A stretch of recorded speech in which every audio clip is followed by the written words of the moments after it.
if we go back a little bit and understand where we are in the economy and what might be coming, that will help you understand where to find the most opportunity. And I think that we are in store for a correction. The Fed is going to determine how bad it is. And there's a lot of factors that you want to pay attention to, because there are real concerns and real issues in our economy and with inflation that we cannot ignore. The way that I can best explain that, because I'm kind of just like beating on the bush on this right now, is before the 2008 crash happened, the government and the Federal Reserve Bank kept saying that there's no real estate crash, the real estate market is very strong. And then, once the real estate market started to go down in 2007, the Federal Reserve Bank, I'll explain what they are in just a second, they said that real estate is going down a little bit, but there's going to be no real estate crash, and it's not going to affect any other aspect of our economy. And they made that statement publicly and said it again and again and again. And then what we saw happen was the entire real estate market imploded. Wall Street was on the brink of collapse. The entire financial system was on the verge of coming down. And after all of that, the Federal Reserve Chairman then came out and said, I had to say what I said because I did not want to incite panic, and because of the political issues where I was told not to say certain things. So that was then. Now, before I go to 2020 and now, let me just explain what the Federal Reserve Bank is. The Federal Reserve Bank is known as the central bank in the United States. They control the monetary policy, meaning that they have the ability to print money and give this money to the government, and they also have the ability to influence and control interest rates. So they are the entity that can increase interest rates. That's the reason why we're seeing mortgage rates go up right now. They're the entity that can cut interest rates. And although they're called the Federal Reserve Bank, they're not federal. They say so on their website. They're not a reserve. They don't keep cash reserves anywhere, and they're not a bank. You and I can't go there to deposit money. So now that we have that, let's kind of fast forward to where we are now. In 2020, the economy shut down due to the pandemic, but the government started spending money like crazy. And they were spending money that they didn't have.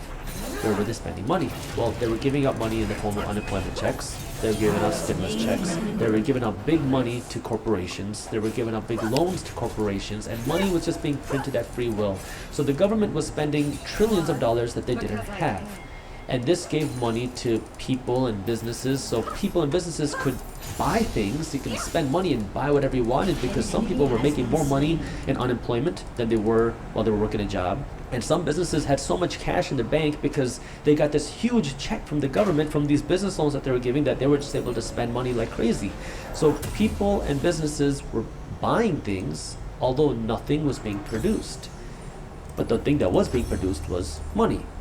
So this started to create supply chain issues, because now you go to the store and you keep buying all the clothes, you keep buying all the stuff that's there. However, no clothes are being produced, no items are being produced, because the manufacturing plants are closed. People are not going to work. So what is that going to do? It creates a supply chain shortage, because now people are buying things, but nothing's being made. How is this possible? What happens if you can print money without creating wealth? Because that's what was happening. We were printing money, trillions of dollars, without actually increasing the amount of wealth. Well, this is what the definition of inflation is. You're inflating the monetary supply. You're increasing the amount of dollars out there. And the cost of that is you make the value of each individual dollar go down, because now you're just printing money without increasing wealth. And so in turn, the value of each individual dollar has to go down. And as soon as that started happening, I started making videos in 2020 talking about how the concern right now is deflation, meaning the value of the dollar is dropping. Your savings are becoming more valuable. Your earnings are becoming more valuable. However, be wary of inflation coming in the future, because that's the definition of inflation. You're printing more money. The value of a dollar will go down. It's just, I mean, it's almost like simple math. However, when this was happening, the Federal Reserve Bank was printing the money, and they kept saying, we're not worried about inflation. There's no concerns of inflation. There's no reason we would have inflation, because we can do that. Now, just think about that for a second. If the government and the Fed can print money on command, why do we have to pay for a mortgage? Can't they just pay that? Why do we even have to pay for taxes? They can just print that money out of thin air. The reason why they can't do that is the same reason why they can't give everybody $1 million and expect everybody to have a Lamborghini. Is because when you print this money, the value of the dollar drops. So fast forward to 2021, the early part of 2021, that was when the first glimpses of high inflation were being seen. And in the early part of 2021, the Federal Reserve Bank, who was in charge of the monetary system, said, there's no real inflation, nothing to be worried about, this is just a little blimp. And then came March, April, and that's when inflation didn't go away. It grew a little bit, and the inflation, the Fed came out and they said, okay, inflation is getting a little bit worse. However, it's temporary. They said it was transitory. Nothing to worry about. It'll be gone by the end of 2021. Well, fast forward to the end of 2021, inflation got worse. And that's when they admitted inflation is not transitory. This is going to be around for a while. And during the whole period, I kept saying, don't expect this to be transitory. It doesn't just magically go away. Then comes 2022, and that's when some of the stimulus started to go away and inflation did not slow down. And then came the fears of a recession. And I was talking about this, about how the high inflation is causing a slowdown in the economy, because when you have the prices of things go up so much, more of your income is being used to pay for your rent and your gas and your groceries, so you have less money to go out and buy other things. And if you have less money to buy anything else, if you have less money to go to Chipotle, then Chipotle is making less money.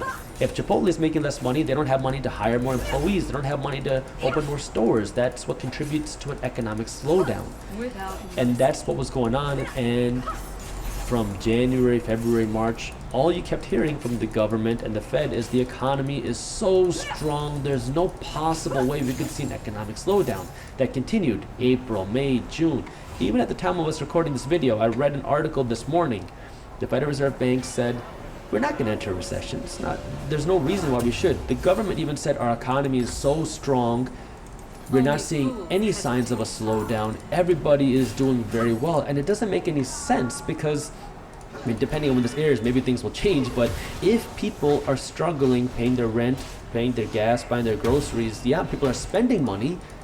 But the reason why they're spending money is because you have to pay more money for your groceries. And now, I mean, if you just think about this from a practical level, people are having less ability to now go out and shop and be able to just buy things, which means businesses are hurting.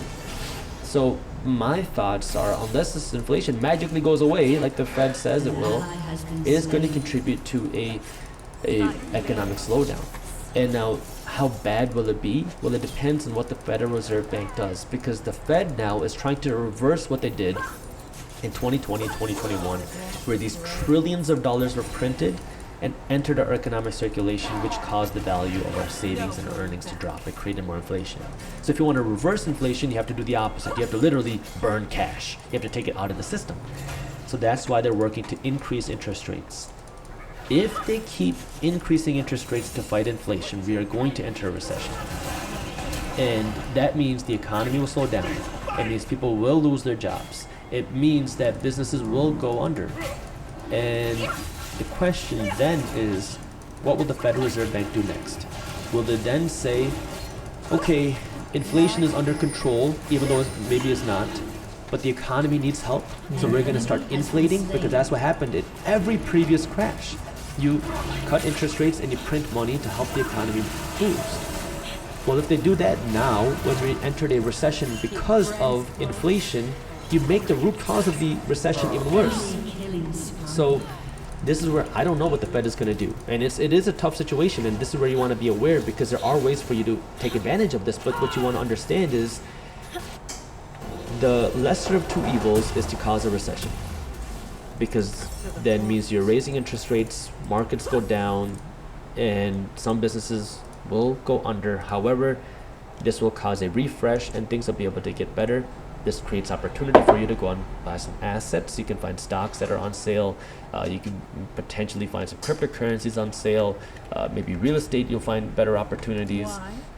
However, if the Federal Reserve Bank changes course and they say, okay, inflation is a little bit better than where it was and it's stabilizing, even though it's much higher than what it was before, but we're worried about this recession, and they start inflating, meaning they start printing money, they start cutting interest rates, well, that means now the inflation gets worse, and now you risk something like a currency crisis.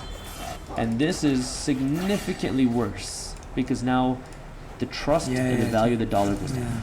And that's where the type of assets that you want are different. That's where things like physical gold become more valuable, because that can protect you from those types of things. So now what do you do, right? That's the real question. First thing is calm yourself, because nobody makes rational decisions out of panic. Nobody makes smart decisions out of fear. Understand that these things happen and that things will be okay. So first thing you got to do is just calm yourself, take a deep breath. Now the second thing is you have to start taking that financial education. You want to create that buffer now, because even now, while things look bad, gas prices are high, but they could be worse. So you want to use this time to now put aside some cash. That way you have some money to take advantage of opportunities that might come your way. Now the next thing is looking for what type of opportunities do you want? Do you want to invest in stocks? Do you want to invest in real estate? Do you want to invest in cryptocurrency or multiple of things? Once you know what you want to invest in, you make a list. You make a list of the things that you want to own, and now you're just waiting for a good buying opportunity. And when you're waiting for a good buying opportunity, you do not want to try to perfectly time the market. Buy things in phases. You can buy on the way down. You don't have to buy all at once. This is what I talked about in 2020 when the market was collapsing. I said, look, I'm buying in phases. I know what I want to buy. I'm buying it on the way down. Every time it drops another 10 to 15%, I buy more, and I buy more aggressively. When that happens, people will think you lost your mind, because they're going to say, why would you buy now? The market's collapsing. The world's going to end. If you don't buy now. Look, you got to get calm. There's going to be a lot of emotion. There's going to be a lot of panic, a lot of fear. But the smartest investors are not the ones that invest on emotion. It's the ones that invest on finances. And so cut through that noise, just understand what you want to buy, look for a good buying opportunity, and then understand that if we go the other way, where we start inflating, well, then you could see the opposite happen. You could see asset prices crash upwards, because now we're inflating, we're printing more money, and that can mean more money flows into the markets, and that can push asset prices upwards. So it's knowing what you want to buy, and in those situations, that's where things like gold can also be valuable. Now, the one thing that I want to mention about gold is I don't look at gold like an investment. For me, it's just an alternative form of savings. It's just hard money. It's just holding something like that. It's another way to save money. So it's just finding the right opportunity. But at the end of the day, the number one best investment that you can make in any situation is investing in yourself.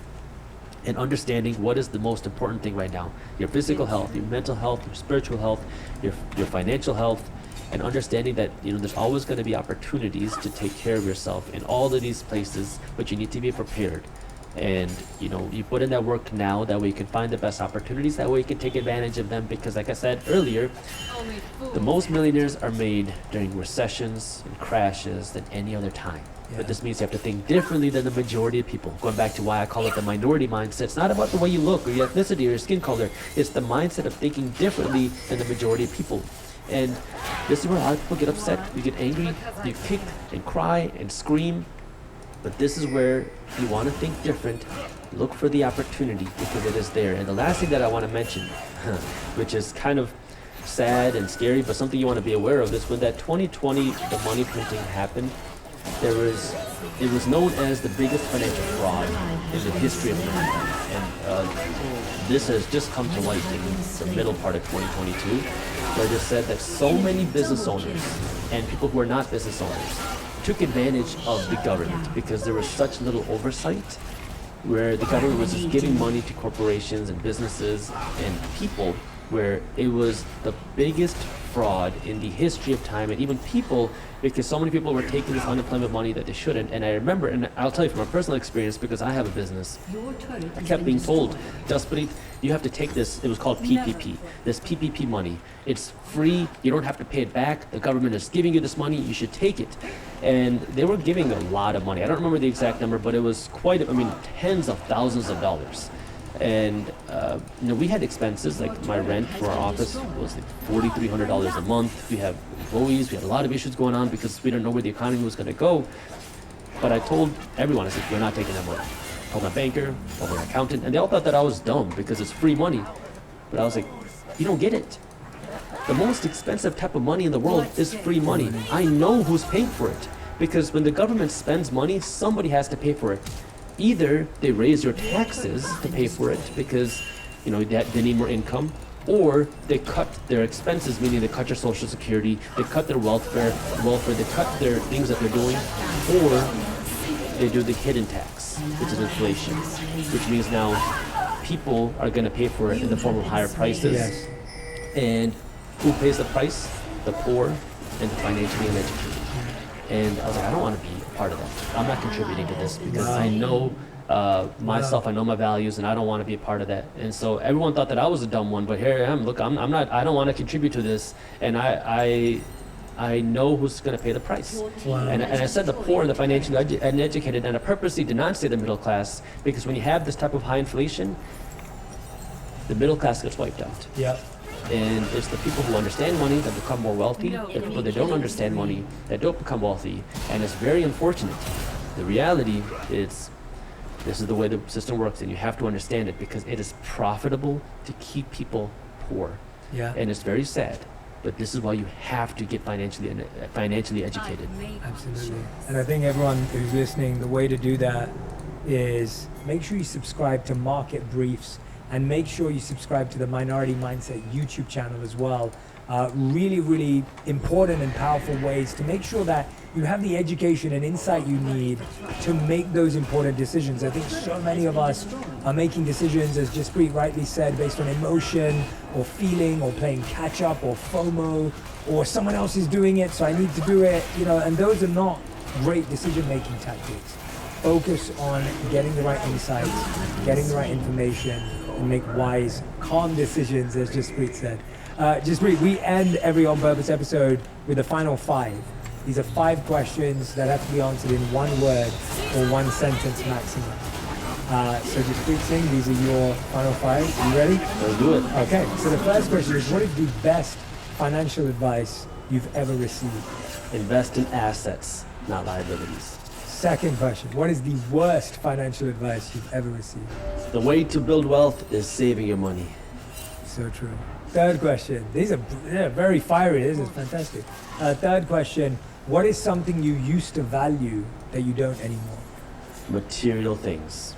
Question number 4, what is something that you think people think is important when it comes to money, but you realize that's not really the right focus? Net worth.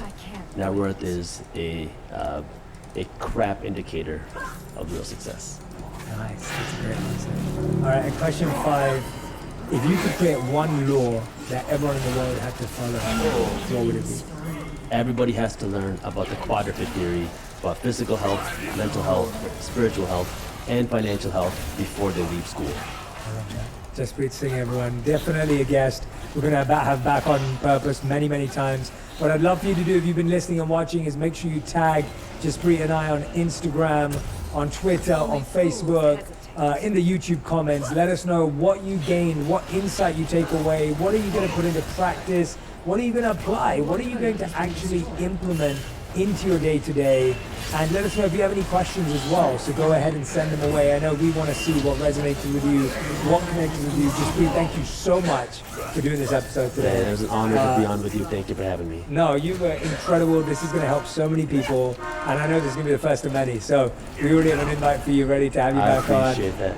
And this was awesome. This is exactly what we needed right now. So Thank you so much, man. I really appreciate it. Thank you, man. If you want even more videos just like this one, make sure you subscribe and click on the boxes over here. I'm also excited to let you know that you can now get my book, Think Like a Monk, from thinklikeamonkbook.com. Check below in the description to make sure you order today. You'll get to where you want in life, just not in the way you imagine. And that's because the path that's paved up and down is far different from the path we paved. I've always had friends who are older than me. And I could see a lot of them in the most successful careers, successful jobs, beautiful partners, whatever it was. But I saw a sense of lack of fulfillment, meaning, and purpose in their lives. And I've always been an observer, and I would see these people who are like 5 years older than me, 7 years older than me, maybe 20 years older than me. And I'd be watching them and go, is that the life I want? And often the advice I give to people today is fast forward where you are, look at yourself in 10, 15, 20 years' time, and ask yourself the question, is that where I want to be? If you're in a company, look at the person who's 20 years ahead of you and ask yourself, is that where I want to be? If you're in a startup, look at where other startups have got to in similar roles and go, is that where I want to be? And if the answer is no, then you need to find a new path. And for me, the answer at that time, from observing, was no. The path that my parents or society or the university I went to or the community I had that was carving out for me, it didn't feel like the path for me. So I was almost seeking an alternative or a new path. I was just so fortunate that it happened to be an uplifting, powerful path as opposed to something that could have actually taken me down the wrong road. Because that could have been possible too. So walk me through the first time you step off the plane in India. It's summer. And so I'm living there, I'm waking up. I'm almost doing all the practices, just as if you were shadowing a CEO. I'm just shadowing a monk. And so I'm just shadowing his lifestyle. So we wake up, he's like up at most elite monk. So we're waking up at like 2 a.m. every day after sleeping at like 9 p.m. And then we study these ancient Vedas, which are 5,000 plus years old, together. And we spend 2 hours. I'm studying with the best of the best here. So he can like analyze and assimilate, and I'm learning fast, taking notes. From 4 a.m. we go to collective meditation. We do those practices with the other monks as well. 6 a.m. we have personal meditation. So I'm literally going through the life of a monk and falling in love with it step by step, going, wow, I've never had this experience before. I just threw myself in, and I was practicing it to the T. Right? It wasn't like, oh no, my back hurts when I sit on the floor, I can't stay here for too long, or you know, today when people are like, oh, I can't meditate for longer than 2 minutes. I was like, no, I'm gonna do it for 2 hours. If that's what they're doing, I'm gonna give it a go. Because I can only test, the hypothesis will only be true if the experiment is carried out to the degree that they are. So if the hypothesis is, if you live like this, you'll are happy, more fulfilled, then I wanna do that. All right, so let's explore this then through the lens of creating one's own perfect life. Yes. Which is pretty interesting, especially because I think this is so accurate to the way that most people are. It's not like, oh, there's some grand missing thing in my life, but you took that first action. So codify this for me, or for anybody that wants, they don't know what their ideal life looks like, they just know that they're not living it yet. Mm-hmm. So step number one is take it seriously. To find out if the hypothesis is true or not, you have to take the experiment, you have to do it sincerely. Mm-hmm. What comes after that? I think even one step before that is opening yourself up to new role models and new experiences. See, we live in echo chambers. We're just surrounded by the same thinking. How often do you bump into a monk?